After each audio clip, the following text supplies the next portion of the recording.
नमस्कार दोस्तों, स्वागत है आप सभी का हमारे इस YouTube चैनल स्मार्ट थिंक में। आज मैं आपको बताने वाला हूँ MBBS कोर्स के बारे में, क्योंकि दोस्तों बहुत सारे स्टूडेंट्स का सपना होता है डॉक्टर बनने का, लेकिन उनको पता नहीं होता है कि डॉक्टर कैसे बनते हैं, डॉक्टर बनने के लिए कौन सा कोर्स करना पड़ता है, इसके लिए क्वालिफिकेशंस क्या होनी चाहिए। इसलिए आज मैं आपको MBBS कोर्स के बारे में बताने वाला हूँ, क्योंकि हमारे देश में जो डॉक्टर बनते हैं उनमें से ज्यादातर लोग MBBS डॉक्टर बनते हैं। तो अगर आप भी एक डॉक्टर बनना चाहते हैं तो ऐसे में आपको पता होनी चाहिए कि MBBS कोर्स क्या है, MBBS कोर्स के दौरान स्टूडेंट्स क्या सीखते हैं, MBBS कोर्स की फीस कितनी होती है, MBBS कोर्स करने के लिए एजुकेशन क्वालिफिकेशंस क्या होनी चाहिए, MBBS कोर्स कैसे करें, इसकी पूरी जानकारी देने वाला हूं। तो चलिए शुरू करते हैं। तो आइए पहले जानते हैं MBBS क्या है। MBBS जिसका पूरा नाम bachelor of medicine and bachelor of surgery होता है, जिसे हिंदी में आयुर्विज्ञान तथा शल्य विज्ञान स्नातक कहते हैं। यह एक ऐसा कोर्स है जिसे करने के बाद आप एक डॉक्टर बन सकते हैं। सबसे ज्यादा लोग जो डॉक्टर बनते हैं उनके पास MBBS का ही डिग्री होता है। मेडिकल के फील्ड में MBBS डिग्री सबसे महत्वपूर्ण माना जाता है। यह अंडर ग्रेजुएट डिग्री आपको मरीज का इलाज कर सकने का क्षमता और अनुमति प्रदान करता है।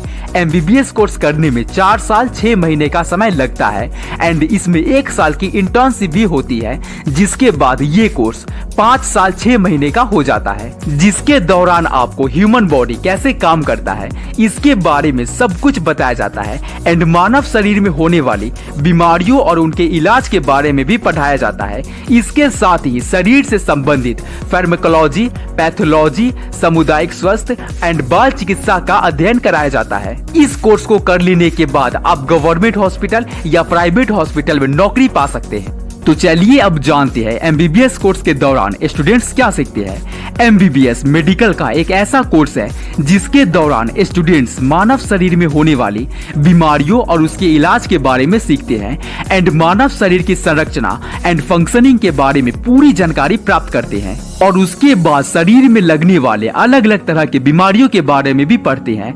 इस कोर्स को कुछ इस तरह से डिजाइन किया गया है कि आप एक मानव शरीर के बारे में सब कुछ पढ़ते हैं, जैसे कि गर्भधारण से लेकर बच्चे के जन्म होने और उसके वयस्क होने और फिर बूढ़े होने तक के बारे में सब कुछ। आसान शब्दों में कहे तो MBBS कोर्स के दौरान आपको मानव शरीर के शुरुआत होने से अंत होने तक के बारे में सब कुछ पढ़ाया जाता है। किसी भी इंसान के जन्म लेने के समय से ही उसे सही देखभाल की जरूरत होती है। बहुत सारी बीमारियों से बचाव के लिए सही इलाज और जानकारी की जरूरत होती है। कभी किसी तरह की चोट लग जाने या बीमारी हो जाने पर सही इलाज की जरूरत होती है, ताकि उस व्यक्ति का शरीर फिर से सही ढंग से काम कर सके, और ये सब काम एक डॉक्टर के द्वारा किया जाता है, जो कि ये कला MBBS कोर्स के दौरान सीखता है। इस कोर्स के दौरान प्रैक्टिकल पर ज्यादा जोर दिया जाता है ताकि स्टूडेंट्स किसी भी बीमारी और उसके लक्षण को सही ढंग से समझ सके। तो आइए अब जानते हैं MBBS की फीस के बारे में,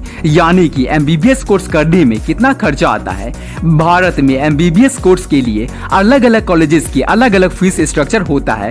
जहाँ सरकारी मेडिकल कॉलेजेस का फीस कम होता है, वहीं प्राइवेट मेडिकल कॉलेजेस का फीस बहुत ज्यादा होता है। सरकारी मेडिकल कॉलेज का फीस 10,000 पर ईयर से लेकर 50,000 पर ईयर तक हो सकता है। वहीं प्राइवेट मेडिकल कॉलेज का फीस 10 लाख पर ईयर से लेकर 25 लाख पर ईयर तक भी हो सकता है। इसलिए आपको कोशिश करनी चाहिए कि एंट्रेंस एग्जाम में अच्छा स्कोर कर किसी सरकारी कॉलेज में एडमिशन ले ले, ताकि कम खर्च में MBBS की डिग्री प्राप्त हो सके।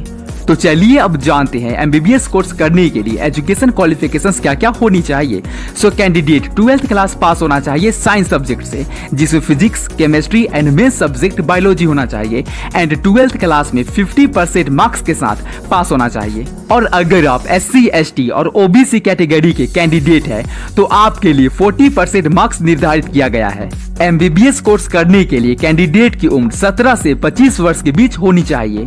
तो चलिए अब जानते हैं एमबीबीएस कोर्स कैसे करें। सबसे पहले एमबीबीएस कोर्स करने के लिए आपको अपनी एजुकेशन क्वालिफिकेशंस को पूरा करना होगा, जिसमें आप 12th क्लास पास होने चाहिए साइंस सब्जेक्ट से, वो भी 50% मार्क्स के साथ। इसके बाद आपको मेडिकल एंट्रेंस एग्जाम्स नीट की परीक्षा को पास करना होगा। नीट एग्जाम एक ऑफलाइन एग्जाम है। इसमें मल्टीपल चॉइस क्वेश्चंस दिए जाते हैं। ये प्रश्न 3 विषयों से पूछे जाते हैं, फिजिक्स, केमिस्ट्री एंड बायोलॉजी, जो कि 12th क्लास के चैप्टर से ही रिलेटेड होते हैं। तो अगर आप अभी 11th या 12th क्लास में हैं और आपने साइंस सब्जेक्ट लिया है जिसमें मेन सब्जेक्ट बायोलॉजी है, तो ध्यान से और मन लगाकर पढ़ना। नीट एग्जाम के पूरे पेपर में 180 प्रश्न पूछे जाते हैं। इसमें फिजिक्स और केमिस्ट्री के 45 प्रश्न होते हैं और बायोलॉजी के 90 प्रश्न होते हैं। पूरे पेपर को हल करने के लिए 180 मिनट का समय दिया जाता है। एंड नीट एग्जाम के पेपर में सही उत्तर देने पर 4 नंबर दिए जाते हैं और गलत उत्तर देने पर 1 नंबर काट लिया जाता है। नीट एग्जाम पूरे देश भर में आयोजित होती है। इसे 11 language English, Hindi, Tamil, Assamese, Oriya, Kannada, Bengali, Gujarati, Marathi, Urdu and Telugu में आयोजित किया जाता है। जो लोग नीट एग्जाम क्वालिफाई कर जाते हैं उन्हें उनकी रैंक के हिसाब से देश के सरकारी मेडिकल कॉलेज या प्राइवेट मेडिकल कॉलेज में एमबीबीएस के लिए एडमिशन दे दिया जाता है। तो चलिए अब जानते हैं एमबीबीएस कोर्स किसको करना चाहिए। वो स्टूडेंट्स जिनका इंटरेस्ट डॉक्टर बनने और डॉक्टर बनकर लोगों का इलाज करने और लोगों की मदद करने में है, उनको यह कोर्स करनी चाहिए, क्योंकि यह 5 साल का एक लंबा कोर्स है जिसको अच्छे से पूरा कर अपने कैरियर में अच्छा करने के लिए इसमें इंटरेस्ट का होना बहुत जरूरी होता है। तो अगर आपको लगता है कि आप मरीज को समझ पाएंगे और उनका सही इलाज कर पाएंगे, तो आपको यह कोर्स करनी चाहिए, क्योंकि डॉक्टर को भगवान का दर्जा दिया जाता है। और अगर आपने यह कोर्स पूरे इंटरेस्ट के साथ नहीं किया तो आप सही इलाज नहीं कर पाएंगे। इसलिए जरूरी है कि वे स्टूडेंट्स ही इस कोर्स को करें जिनको मेडिकल के फील्ड में इंटरेस्ट हो। एक अच्छा डॉक्टर बनने के लिए जो स्टूडेंट्स एमबीबीएस कोर्स करने के बारे में सोच रहे हैं, उनमें कुछ क्वालिटीज का भी होना जरूरी होता है, जैसे मददगार स्वभाव का होना, अच्छी सहन शक्ति होना, हर समय मानसिक सतर्कता का होना, धैर्य और करुणा का होना, सीखने की ललक होना और किसी भी टीम के साथ काम करने की क्षमता होना। तो चलिए अब जानते हैं एमबीबीएस कोर्स करने के बाद सैलरी कितनी मिलती है।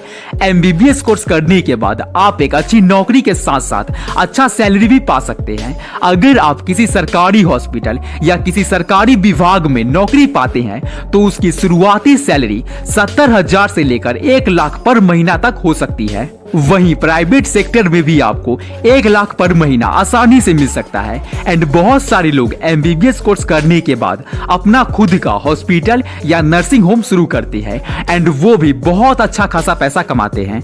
एक एवरेज देखा जाए तो शुरुआत में नर्सिंग होम से एक डॉक्टर 1 से 2 लाख महीना आसानी से कमा लेता है। एंड बहुत सारे लोग एमबीबीएस कोर्स पूरा करने के बाद किसी दूसरे देश जैसे कि अमेरिका या इंग्लैंड चले जाते हैं और वो वहां पर बहुत अच्छा खासा पैसा कमाते हैं। तो दोस्तों अब आप जान गए होंगे कि एमबीबीएस कोर्स क्या होता है और एमबीबीएस कोर्स किसको करना चाहिए और एमबीबीएस कोर्स कैसे किया जाता है। तो अगर वीडियो अच्छी लगी हो तो वीडियो को एक लाइक कर दो और हमारे इस यूट्यूब चैनल को सब्सक्राइब कर दो ताकि इस तरह के नए वीडियोस आप रोजाना मिलता रहे। धन्यवाद।